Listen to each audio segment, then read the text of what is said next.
உலகம் அதில் நிறைந்துள்ள அனைத்தும் ஆண்டவருடையவை. நில உலகம் அதில் வாழ்வனவும் அவருக்கே சொந்தம். ஏனெனில் அவரே கடல்கள் மீது அதற்கு அடித்தளமிட்டார், ஆறுகள் மீது அதை நிலைநாட்டினவரும் அவரே.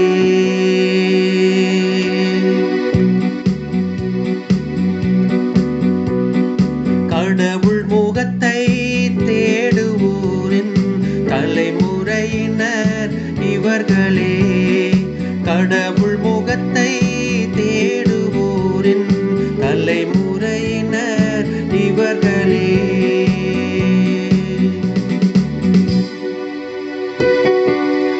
ஆண்டவரது மலையில் ஏற தகுதியுள்ளவர் யார்?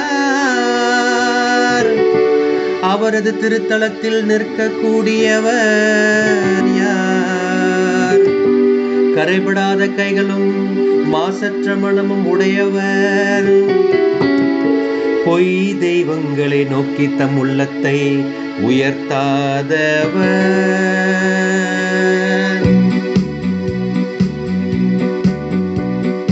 கடவுள் முகத்தை தேடுவோரின் தலைமுறையினர் இவர்களே.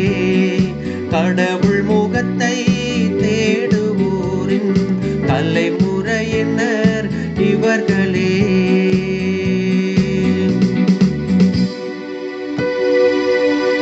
இவரே ஆண்டவரிடம் ஆசி பெறுவார். தம் மீட்பராம் கடவுளிடமிருந்து நேர்மையாளர் என தீர்ப்பு பெறுவார்.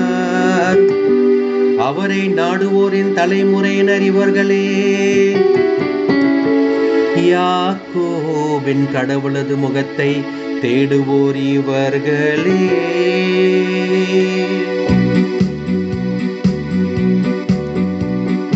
கடவுள் முகத்தை தேடுவோரின் தலைமுறையினர் இவர்களே. கடவுள் முகத்தை தேடுவோரின் தலைமுறையினர் இவர்களே.